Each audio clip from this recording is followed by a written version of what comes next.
Hello नमस्कार साथियों, आप सभी का स्वागत है स्वामी विवेकानंद स्टडी सर्किल प्रयागराज में। दोस्तों, आपने उत्तर प्रदेश पुलिस में फॉर्म अप्लाई किया होगा और आपने ही नहीं लगभग 50 लाख लोगों ने उत्तर प्रदेश की वैकेंसी में फॉर्म अप्लाई किया है। इसका कहने का मतलब है कि कंपटीशन बहुत लंबे स्तर पर, बहुत बड़े स्तर पर है, इसलिए आपको स्पेशल मेहनत करनी पड़ेगी, तभी आप क्वालिफाई कर पाएंगे। तो दोस्तों, हम लोग लगातार श्रृंखला चला रहे हैं प्रैक्टिस की। आप लोग प्रैक्टिस को ज्वाइन भी कर रहे हैं, देख भी रहे हैं, इससे आपको अच्छी तरीके से चीज़ें समझ में भी आ रही हैं। तो आज हम नए प्रैक्टिस को यहाँ पर स्टार्ट करेंगे। लगभग हर सब्जेक्ट के प्रैक्टिस आपको मिलेंगे। एक काम करिएगा, अगर आप चैनल पर नए हैं तो सब्सक्राइब कर लीजिएगा और सब्सक्राइब करने के बाद आप प्लेलिस्ट में जाइएगा। वहाँ पे उत्तर प्रदेश पुलिस 2024 नाम से प्लेलिस्ट है, उसमें आपको सारी प्रैक्टिस मिल जाएंगी।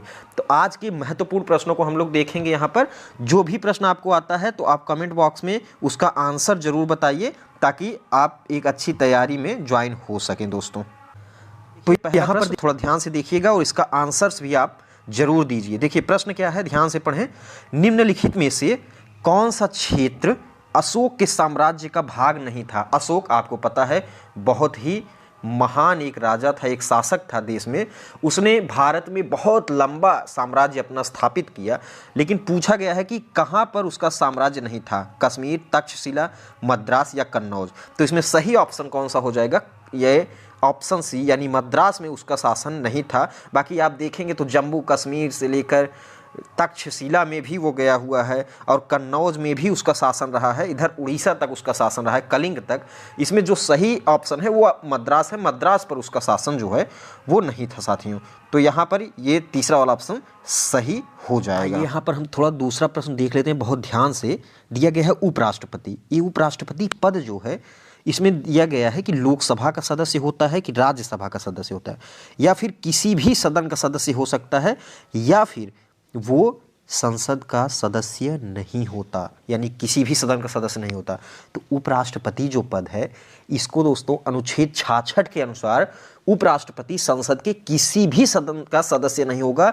ना वो संसद के सदन का सदस्य होगा, ना ही वो किसी विधानमंडल में सदस्य होगा। यानी ऑप्शन नंबर डी यहाँ पर सही हो जाएगा। वो किसी विधानमंडल का भी सदस्य नहीं होगा। तो ऑप्शन नंबर डी यहाँ पे सही हो जाएगा। अगला देखें हम लोग। ये तीसरा प्रश्न आपने पढ़ा है क्या कभी कि पूना समझौता किसके बीच हुआ था?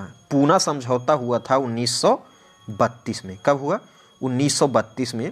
ये हुआ क्या था, इसमें आप लोगों को पता होना चाहिए कि इस समय अंग्रेज़ों ने क्या किया कि दलितों को एक अलग से वोट देने का अधिकार जो है वो दे दिया। और यहाँ पर गांधी जी ने कहा कि इस चीज़ में दलित हिंदुओं से अलग हो जाएंगे, इसलिए इन्होंने पूना पैक्ट किया, पूना समझौता 1932 में, और वो हुआ गांधी और अंबेडकर के बीच में। ऑप्शन नंबर बी यहाँ पर सही हो जाएगा।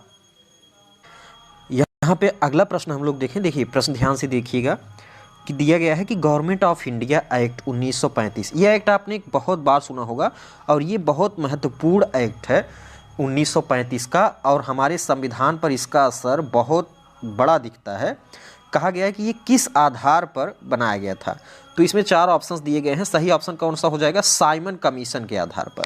साइमन कमीशन के आधार पर गवर्नमेंट ऑफ इंडिया एक्ट 1935 जो है वो किया गया। साइमन ने क्या कहा था? साइमन कमीशन ने प्रांतों में लगभग पूरी तरह से जिम्मेदार सरकार का प्रस्ताव जो है वो रखा था, तो उसके आधार पर ये किया गया था। इस वाले ऑप्शन में जो, इस वाले प्रश्न में जो सही ऑप्शन होगा वो साइमन कमीशन हो जाएगा।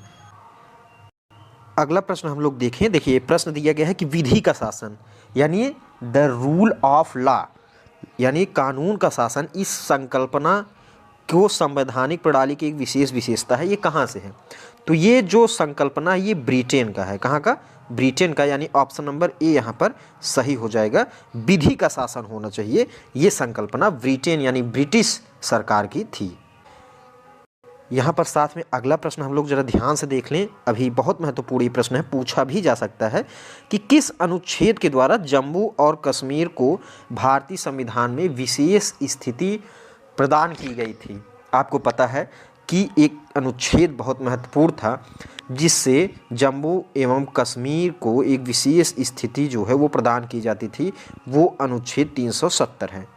और मौजूदा सरकार ने अनुच्छेद 370 को जो है उसको हटा दिया है, आपने सुना होगा। मैं आपसे एक प्रश्न यहाँ पर पूछना चाहता हूँ, अगर आपको मालूम है तो कमेंट बॉक्स में ज़रूर लिखिएगा कि अनुच्छेद 370 को हटाने की पहल किस तारीख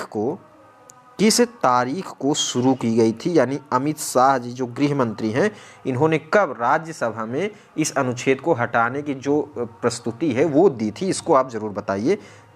तो यहाँ पर ऑप्शन नंबर बी वाला सही हो जाएगा। यहाँ पर अगला प्रश्न हम लोग अगर देखें, देखिए प्रश्न क्या दिया गया है, ध्यान से पढ़िएगा कि अंतिम मुगल सम्राट बहादुर शाह जफर, आपको पता है कि मुगल का जो सम्राट है, मुगल सम्राट वो अंतिम वाला जिसने भारत पर शासन किया वो कौन था, वो था बहादुर शाह जफर। और बहादुर शाह जफर को सन 1857 की क्रांति के समय अंग्रेज़ों ने गिरफ्तार किया और उसे एक जेल में भेज दिया गया। वो कहाँ है, वो ही पूछा जा रहा है कि कहाँ पर है वो। तो ऑप्शन दिया है लंदन, काठमांडू, काबुल या रंगून। तो उसको भेज दिया था रंगून में। ये रंगून कहाँ है, आज के म्यांमार में था, जो भारत का हिस्सा था, आज के म्यांमार में ही जो है रंगून है, और वहाँ पे इनको भेज दिया गया था। उस समय इनका नाम क्या था, इस देश का नाम था वर्मा, और ये भारत में ही था। तो भारत के वर्मा में रंगून में इनको भेज दिया गया था जेल में। अगला प्रश्न देख लेते हैं कि दांडी यात्रा संबंधित है। दांडी यात्रा किस चीज़ से संबंधित, थोड़ा सा इसको ध्यान से हम लोग देख लीजिए कि दांडी यात्रा किसने शुरू की, महात्मा गांधी ने। शुरू क्योंकि नमक कानून को तोड़ने के लिए, अंग्रेज़ों ने नमक पर कानून लगाया था, उस कानून को तोड़ने के लिए उन्होंने अपने साबरमती आश्रम से क्या किया था, इन्होंने अपने 79 समर्थकों के साथ वहाँ से अपनी यात्रा शुरू की। और दोस्तों वो यात्रा, पूछा जाता है प्रश्न, कब शुरू हुई, तो 12 मार्च 1930 को इन्होंने यात्रा शुरू की दांडी की, और 322 किलोमीटर की यात्रा की, और 6 अप्रैल को वो वहाँ पर पहुँचे और वहाँ समुद्र के किनारे इन्होंने नमक बनाया, और नमक कानून को तोड़ने के लिए दांडी यात्रा संबंधित है। ये चीज़ आप ध्यान रखिएगा ज़रूर। अगला प्रश्न यहाँ पर देख लें, अगर हम, दिया गया है कि भारतीय प्रायद्वीपी में सबसे लंबी नदी कौन सी है। भारतीय प्रायद्वीप में सबसे लंबी नदी कौन सी है, तो अगर हम लोग देखें तो प्रायद्वीप, जो भारतीय प्रायद्वीप है, इसमें सबसे लंबी नदी जो है वो ऑप्शन सी, गोदावरी नदी जो है, ये सबसे लंबी नदी है। और इसको क्या कहते हैं, दक्षिण भारत की बूढ़ी गंगा या बूढ़ी गंगा इसको कहा जाता है। ये भी आप प्रश्न ध्यान रखिएगा कि गोदावरी नदी वो प्रायद्वीपीय भारत की सबसे लंबी नदी है, इस चीज़ को भी ध्यान रखिएगा। यहाँ पर एक चीज़ मैं आपको कहना चाहूँगा दोस्तों, यहाँ पर लगातार श्रृंखला चल रही है, महत्वपूर्ण प्रश्नों का जो एक श्रृंखला है वो स्टार्ट कर दिया गया है, बहुत सारे एपिसोड हो चुके हैं। तो आप लोग अगर चैनल पर नए हैं तो चैनल को सब्सक्राइब ज़रूर कर लीजिएगा, ताकि आपको हर श्रृंखला में जो ये भी एपिसोड है वो इसका नोटिफिकेशन आसानी से प्राप्त हो जाए और उसे आप ज्वाइन कर पाएँ। तो सब्सक्राइब करके बेल आइकन को भी प्रेस जरूर कर लीजिएगा। तो अगला प्रश्न यहाँ पर देखते हैं हम लोग। ये प्रश्न देखें अगर हम जरा सा, कि निम्नलिखित में से कौन सी संघीय सरकार की एक विशेषता है। संघीय सरकार, संसद की सर्वोच्चता, न्यायपालिका की सर्वोच्चता, या संघ एवं राज्यों के बीच शक्तियों का वितरण, या एकल नागरिकता। देखिए संघीय जो सरकार है उसकी जो विशेषता है, सबसे बड़ी विशेषता है, वो है ऑप्शन सी, यानी संघ और राज्य, यानी केंद्र सरकार और राज्य सरकार के बीच समन्वय और उनके बीच शक्तियों का जो वितरण है, वही संघीय सरकार की एक महत्वपूर्ण विशेषता है। तो ऑप्शन सी यहाँ पर सही हो जाएगा। अगला प्रश्न यहीं पर अगर हम लोग देखें, एक नृत्य पूछा गया है, उस नृत्य का नाम क्या है, राउफ। राउफ किस राज्य की लोकप्रिय नृत्य है, अरुणाचल प्रदेश, केरल, तमिलनाडु या जम्मू एवं कश्मीर। तो ये जो सबसे लोकप्रिय नृत्य है ये किस राज्य से है, ये राज्य है जम्मू एवं कश्मीर। ये कश्मीर की घाटियों में महिलाओं के द्वारा किया जाता है।